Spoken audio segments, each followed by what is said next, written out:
Hoy la actualidad geopolítica viene cargadita de noticias militares, desde Corea del Norte hasta Rusia, pasando por Alemania, Reino Unido o incluso Francia. Pero ojo, también debemos estar muy atentos a la información que ha publicado The Wall Street Journal, y es que según este medio, el gobierno de Joe Biden estaría planteándose hacer uso de su arma nuclear financiera. Israel no para de abrir frentes y China se cabrea con la, según ellos, manipulación occidental. Como siempre, muchas gracias por todo vuestro apoyo a este canal, suscribiros para no perderos ninguna noticia y vamos ya con la actualidad. Como os decía, vamos a empezar por esta bomba nuclear financiera. Y es que, según apuntaba The Wall Street Journal, Estados Unidos está muy cabreado con China. ¿Por qué? Porque China no está siguiéndole el juego a Occidente en esto de sancionar a Rusia. Y según Estados Unidos, China le estaría vendiendo recursos a Rusia que luego son susceptibles de ser utilizados en el frente contra Ucrania. Y están buscando la forma de disuadir a China de que siga teniendo tratos comerciales con Rusia. ¿Y qué forma se les ha ocurrido? Bueno, pues amenazarles con sancionar a sus bancos. Pero no las típicas sanciones que normalmente escuchamos, sino excluirles directamente del sistema financiero internacional basado en el dólar, que básicamente es como dejarles aislados de todo el mundo. No entraré demasiado a desarrollar esta noticia porque me parece tan importante que espero dedicarle un vídeo aparte exclusivo para ella. Y es que mi idea con este canal es traeros vídeos diarios con toda la actualidad que ha pasado en las últimas horas, de lunes a viernes siempre que pueda, y luego sábados y domingos, y si puedo alguno también entre semana, traer vídeos más dedicados a un tema concreto y a explorarlo más en profundidad. Y volviendo a la noticia, por no quedarnos solo en el titular más alarmante posible, mirad esta información de Reuters. Estados Unidos no tiene ningún plan inmediato, ojo, inmediato, para sancionar a los bancos chinos por Rusia. Es decir, The Wall Street Journal publicaba este bombazo informativo. Reuters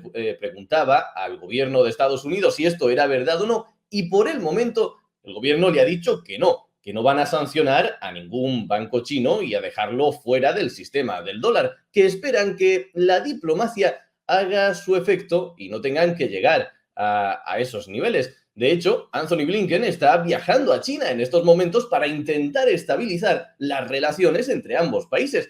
Veremos a ver si sale algo de este viaje. Y ahora sí, vamos ya más a las noticias nucleares, curiosamente con otro tema que tenemos que tratar en otro vídeo aparte. Y es que el jefe nuclear de la ONU ha dicho que Irán está a semanas, ojo, semanas, no meses, de tener suficiente uranio para fabricar una bomba nuclear. Y es que, pensadlo un segundo, hemos estado hace tan solo unos días en la mejor ventana de oportunidad que han tenido tanto Estados Unidos como Israel en los últimos años para destruir, para atacar y destruir, o al menos ralentizar significativamente el programa de desarrollo nuclear de Irán. Y sin embargo, han optado por no hacer nada, por no atacar al programa nuclear iraní, y esto lo que parece indicarnos, lo que está apuntando ya cada vez más gente, es que Estados Unidos e Israel están aceptando de facto, al no haber aprovechado esta ventana de oportunidad, que Irán va a tener bomba nuclear y, ojo, la va a tener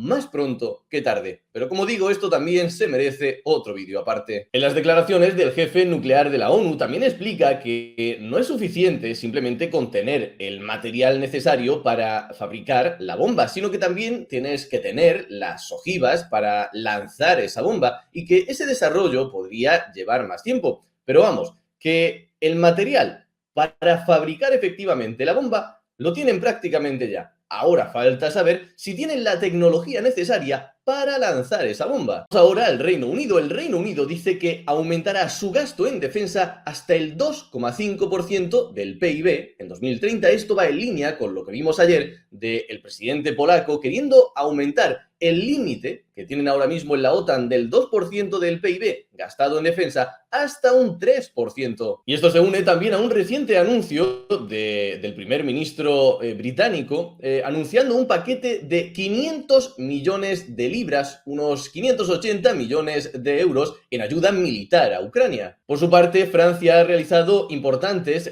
maniobras militares con un ataque simultáneo hacia un objetivo en condiciones reales de guerra. y lo ha hecho desde una fragata y un submarino nuclear. Francia quiere demostrar así la potencia de su ejército. Por otro lado, los presidentes de los parlamentos europeos apoyan crear una fuerza militar conjunta. Es decir, estaríamos hablando aquí de un ejército europeo.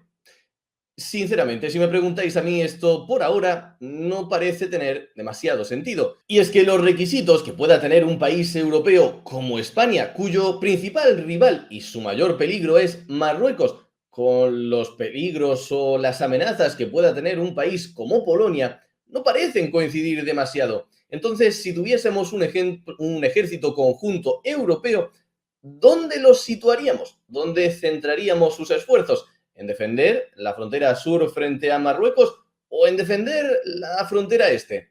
En fin, creo que estamos todavía muy lejos de esto. Pero en cualquier caso, no se estaban refiriendo a crear un ejército como tal, sino que lo que estaban intentando respaldar es la creación de una fuerza conjunta de 5.000 hombres para responder ante cualquier crisis. Es decir, tú creas una fuerza de 5.000 militares bajo bandera europea, respetando y respaldando los intereses de Europa, y los puedes mandar aquí y allí en las zonas que te interese que estén representados los intereses europeos. Vamos, esto en cualquier caso no se puede calificar como un ejército propiamente. Insisto, hablamos de 5.000 hombres, pero de llegar a hacerse efectivo sí que supone otro paso más, un paso más cerca hacia la creación de este hipotético ejército europeo. Y es que, nos guste o no, seamos partidarios de Europa o no, lo cierto es que aquí ocurre lo que ocurre en la economía, y es que hay ventajas de economía de escala.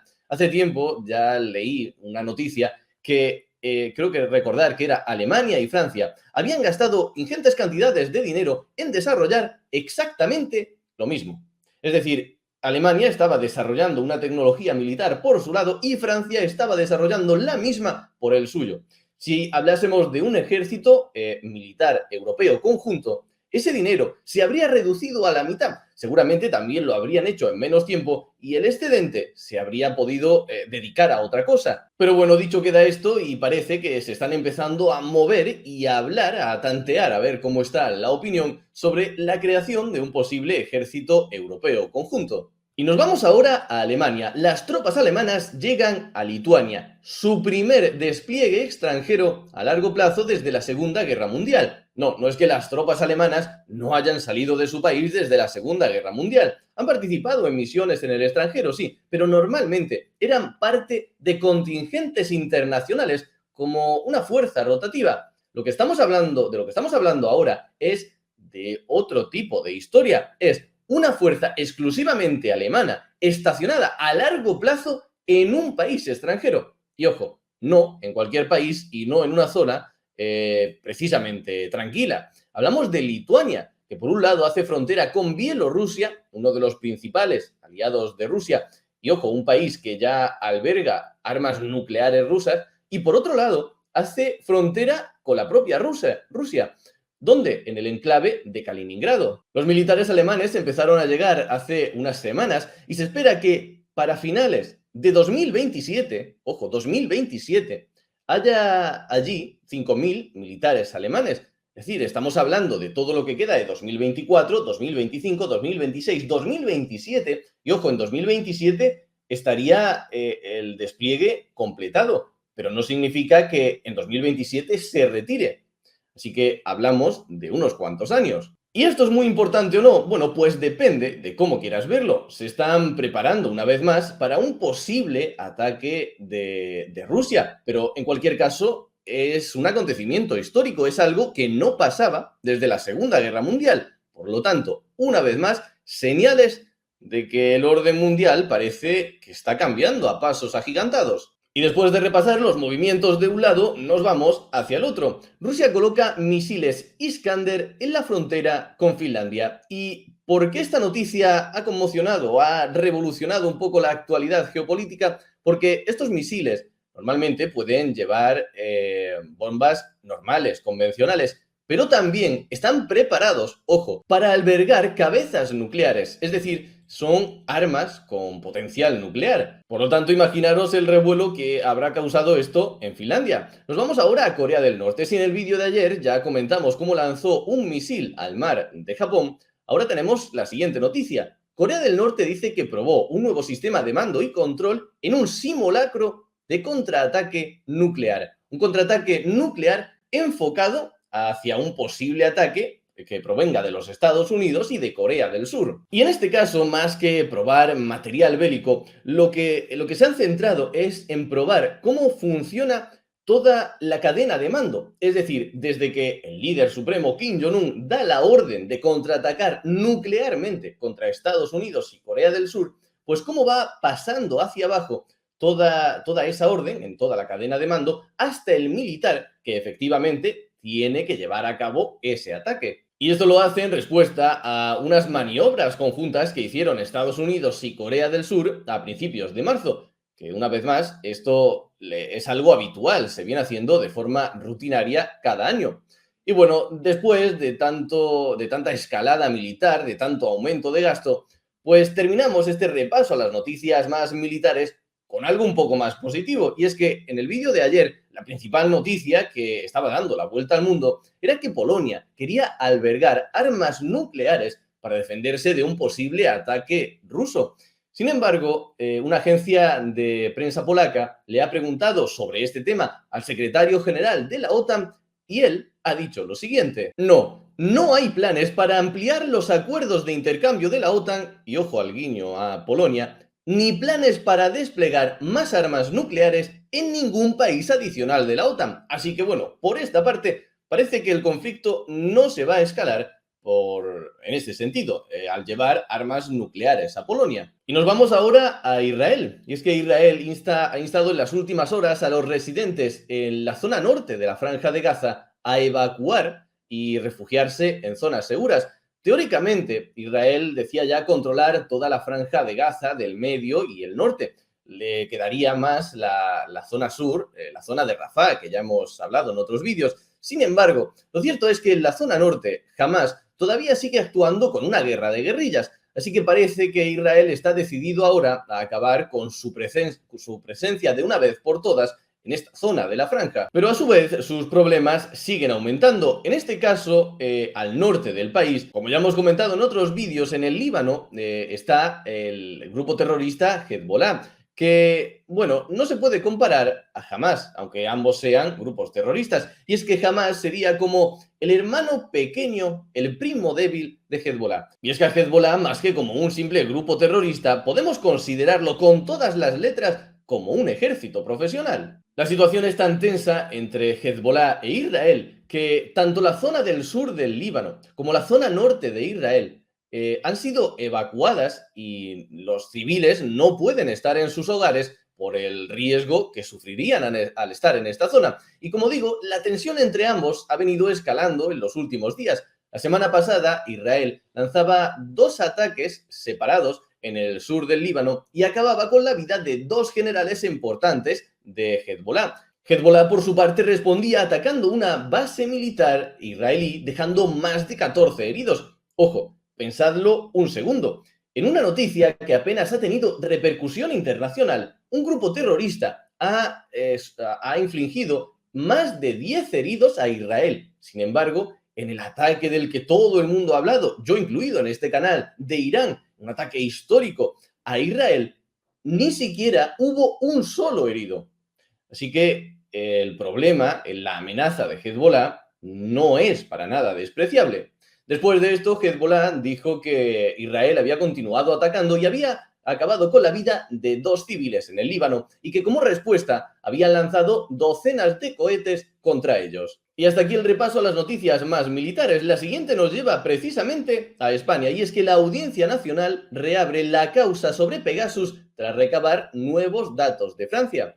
Pegasus es un sistema de espionaje de una empresa israelí que afectó al gobierno de España. Se infectaron los teléfonos móviles de varios altos cargos, ministros entre ellos, e incluso el teléfono móvil del presidente del gobierno, a saber, los secretos de Estado que consiguieron con este ataque. El caso es que cuando se supo el escándalo, se inició una investigación, pero que como tanto el gobierno de Israel como esta empresa no colaboraron prácticamente nada con la investigación, se llegó a un punto muerto y se decidió que lo mejor era cerrar la investigación. Algo que, bueno, a mí personalmente me sorprende que tengas un ataque de espionaje tan grande como este, que simplemente te limites a cerrar la investigación y a no saber quién narices te está espiando. Pero bueno, en España la cerramos. Francia, que también fue objeto de estos ataques con este sistema, sí que ha seguido investigando, ha obtenido nuevas pruebas y nuevos indicios, se los ha pasado a España y España ha decidido que con esa nueva información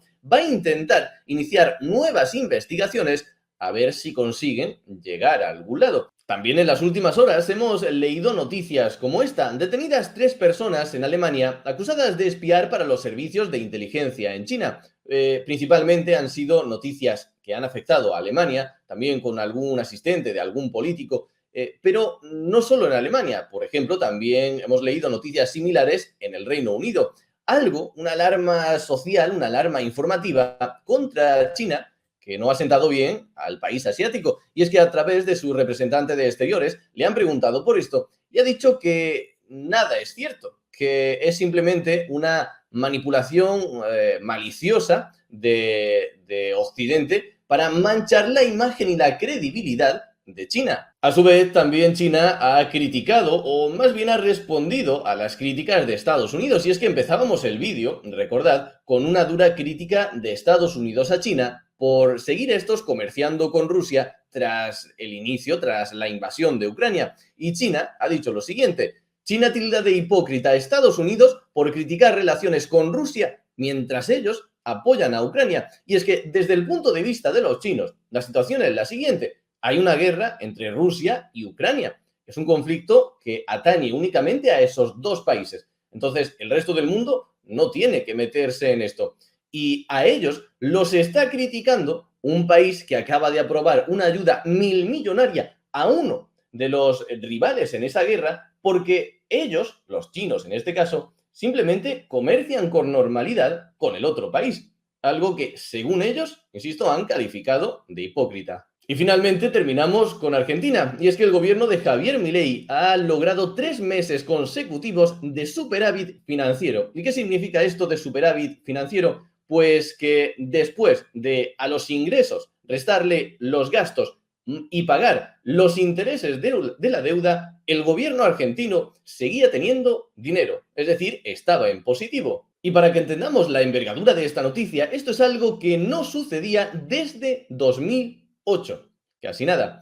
El gobierno de Javier Milei ha sido criticado por alguna prensa, diciendo que sí, se ha logrado este superávit financiero, pero ha sido a costa del sufrimiento de los argentinos, algo que, de hecho, el propio Javier Milei parece saber y aceptar por las siguientes declaraciones. Dice: la situación que estamos viviendo es dura, pero también que ya hemos recorrido más de la mitad del camino. Este es el último tramo de un esfuerzo heroico que los argentinos estamos haciendo. Vamos, Javier Milei parece ser consciente del esfuerzo que están haciendo los argentinos para lograr este superávit financiero. ¿Y por qué quieren lograr esto principalmente? Pues para acabar con uno de los mayores cánceres dentro de la economía argentina, como es la inflación. Como digo, una buena noticia del gobierno argentino, que no lo deja exento de críticas, pero que parece que lo sitúa en el camino correcto para acabar con su mayor problema económico. Y hasta aquí el repaso a la actualidad de hoy. Espero que os haya parecido interesante. Muchas gracias por apoyar el canal, por vuestros me gustas, comentarios, por compartir el vídeo y, ya sabéis, suscribiros si no queréis perderos ninguna noticia. Y como siempre, nos vemos en el próximo vídeo.